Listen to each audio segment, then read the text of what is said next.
Good morning विद्यार्थी मित्रों। हम 3 एपिसोड से 12वां लेसन एक नई शुरुआत वो सीख रहे हैं। आज लास्ट एपिसोड है। 4 एपिसोड में हमने क्या सीखा? तो पहले एपिसोड था, इसमें मानव प्रक्षेपण यंत्र का प्रयोग जो रामेश करने जा रहा है वो अपनी लैब में बातचीत करता है, कैसे प्रोसेस करनी, कैसे प्रयोग करना है, वो सब वो बातचीत चल रही थी। उस दरमियान उनके मित्र माधवन आते हैं, तो माधवन के साथ बात में दूसरा एपिसोड था, इसमें हमने देखा कि माधवन के साथ कैसे बातचीत की रामेश ने, कैसे समझाया कि मानव को कैसे हम दूसरी जगह प्रक्षेपण कर सकते हैं। और तीसरा एपिसोड हमने सीखा था परसों, मानव प्रक्षेपण यंत्र की प्रोसेस उन्होंने शुरू कर दी। तो क्या हुआ कि माधवन के घर जो रिसीविंग बॉक्स था उसमें धुआं उठा, तो माधवन तो उनके हाथ पैर फूलने लगे, मतलब घबरा गया। अब मैं करूँ तो क्या करूँ, विचार आने लगे उनके दिमाग में, और इनके विचार में वो सब बात सोचते सोचते एक बड़ा सा अजीब आइडिया आया। तो उन्होंने क्या किया, जो बॉक्स में धुआं निकल रहा था उसमें से प्लग निकाल कर स्विच बोर्ड में लगा दिया, तो पूरा रूम जगमगा उठा।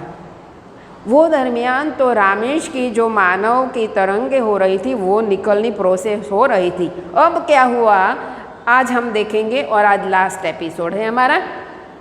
मानव प्रक्षेपण की दूसरी इकाई ठप हो जाने पर प्रोफेसर रामेश का जो तरंग स्वरूप अपनी गति थी वो गति खो बैठा था, मानव शरीर अपनी गति खो बैठा था। और इस दरमियान एक हवा का बहाव आया, और जो प्रयोगशाला के पीछे वाले बहने वाले एक नाला था उसमें उस तरफ वो तरंगे उड़ गई। क्या हुआ, प्रोफेसर रामेश के मानव शरीर की जो तरंगे थी वो प्रयोगशाला में आने के बजाय दूसरी ओर उड़ गई। वहाँ क्या हो रहा था वो दिखाया हमके कि नाले के किनारे बनी झुग्गियाँ के बाहर काफ़ी चहल पहल थी। झुग्गियाँ मतलब झोपड़ियाँ थी, वहाँ चहल पहल थी। तो क्या चहल पहल थी, वहाँ अभी अभी कितने लोग शराब पीकर आए थे और गाली गलौज कर रहे थे। वो जो झोपड़ियाँ थी उनमें कितने सारे लोग रहते थे, तो इनमें सब लोग कितने सारे लोग ऐसे थे गाली गलौज कर रहे थे। पास में चेचक के 2 मरीज लेटे हुए थे। 2 मरीज, चेचक मतलब शीतला के 2 मरीज थे, वो लेटे हुए थे। एक दूसरी तरफ एक बच्चा खाना खाने के लिए जिद कर रहा था, और उनकी माँ पास के चूल्हे में भीगी हुई लकड़ियाँ को जलाने का प्रयास कर रही थी और बच्चे पर गुस्सा कर रही थी, उनको डांट रही थी। देखो कैसी परिस्थिति है। तो वो परिस्थिति रामेश का तरंग स्वरूप जो वहाँ था उन्होंने देखा, वो समझ तो सकता ही था। तो इधर उधर माधवन की दशा देखो। अब इस तरफ माधवन का क्या हुआ, माधवन की दशा देखने लायक थी। उसका दिमाग काम नहीं कर रहा था। कभी वो फायर ब्रिगेड को फ़ोन कर रहा था, तो कभी अपने आप से बात कर रहा था, तो कभी बिजली वाले को फ़ोन कर रहा था, कभी मिस्त्री को फ़ोन कर रहा था। और ये सब करते करते उनके दिमाग में एक विचार आया। उन्होंने जो बॉक्स में धुआं उठा था उसके बजाय ये प्रक्षेपण यंत्र के स्विच को पावर बॉक्स में लगा दिया और पूरी स्विच चालू कर दी, तो पूरा रूम जगमगा गया। अब आगे क्या होता, संयोग की बात यह थी कि प्रोफेसर रामेश का शरीर अभी भी नियंत्रण कक्ष के सीमा में था। पूरा नियंत्रण कक्ष मतलब क्या, जो तरंगे थी बहुत दूर हो जाए, 500 मीटर की दूरी हो तो चलता है, ये तो प्रयोगशाला के बिल्कुल पीछे ही थी।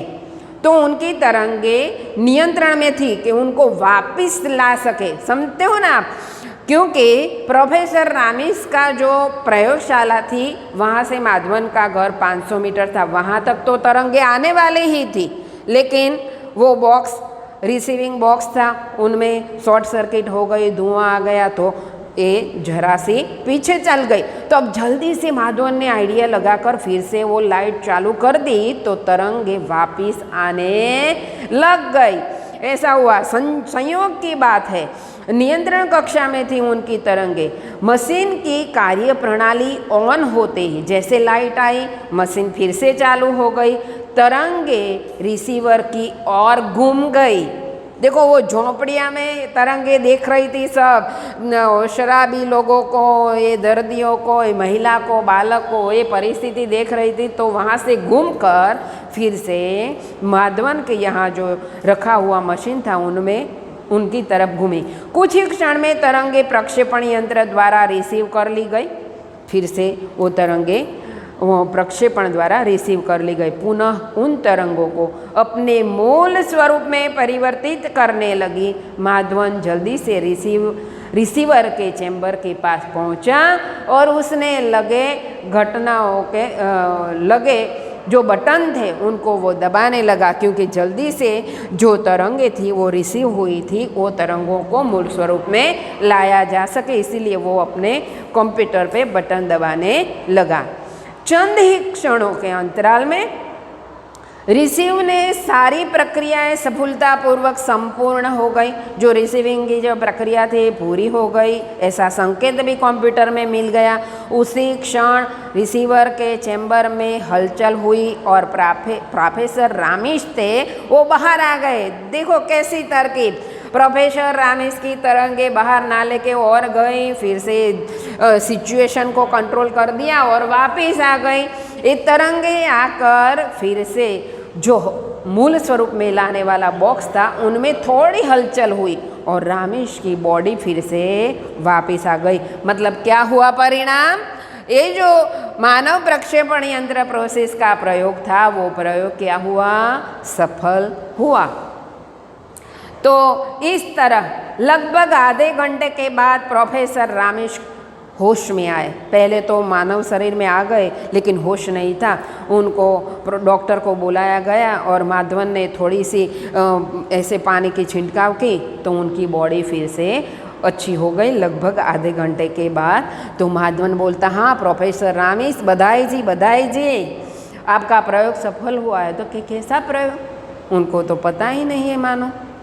वो क्या बोलता है? प्रोफेसर रामिश के मस्तिष्क में काफ़ी बहुत उथल पुथल थी। क्यों? क्योंकि सब उन्होंने देखा था नाले के पास ऐसी बस्ती, ऐसी झोपड़ियाँ, लोगों की हालत, बुरी हालत, तो उसके मन में तो काफ़ी उथल पुथल मची हुई थी। एक और थी उनकी वर्षों की मेहनत। देखो कितने साल के प्रयोग के लिए वो प्रोसेस कर रहा था, उनके लिए उनकी प्रयोग सफल हो इसलिए काम कर रहा था वर्षों से। उनका आविष्कार था, महान आविष्कार था, मानव शरीर का तरंगों में रूपांतरित करना और तरंग में से फिर से मानव शरीर बनाया। कोई कम काम नहीं है।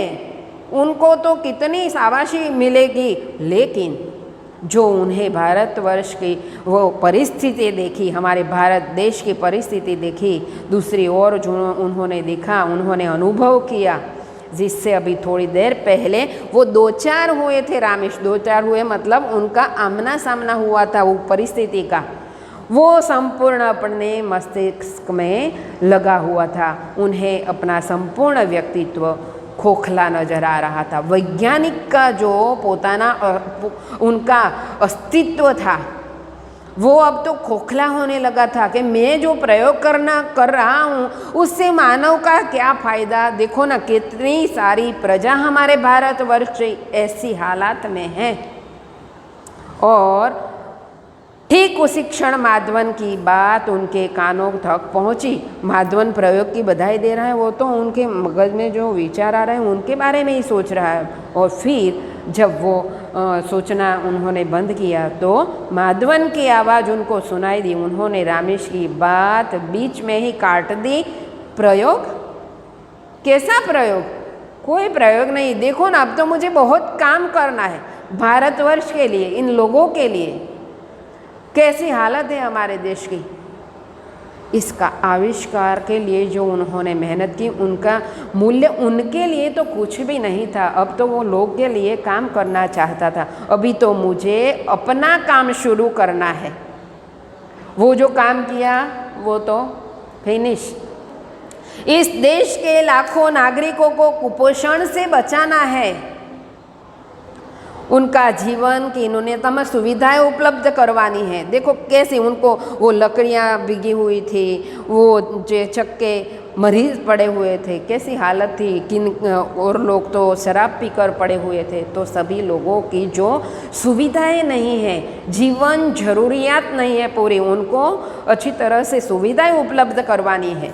यह बहुत बड़ा काम है और अभी तो इसकी शुरुआत होना भी शेष है। अभी तो शुरुआत भी उस बात की नहीं की है, कहते हुए प्रोफेसर रमेश खड़े हुए और कमरे से बाहर निकल गए।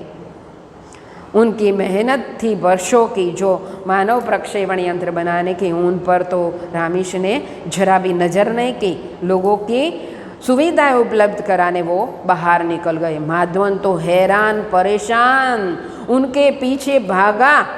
वह यह समझता भी है कि दुर्घटना के दौरान रमेश पर क्या क्या बीती थी। माधवन को तो पता ही नहीं, क्योंकि जो तरंगे वो परिस्थिति देख रहे थे तो ये रमेश प्रोफेसर की तरंगे थी, तो उनको कैसे बीती होगी माधवन को तो पता भी नहीं है उनकी हालत कितनी थी और किन हालात में वे इतना बड़ा फैसले लेने में सक्षम हुए थे।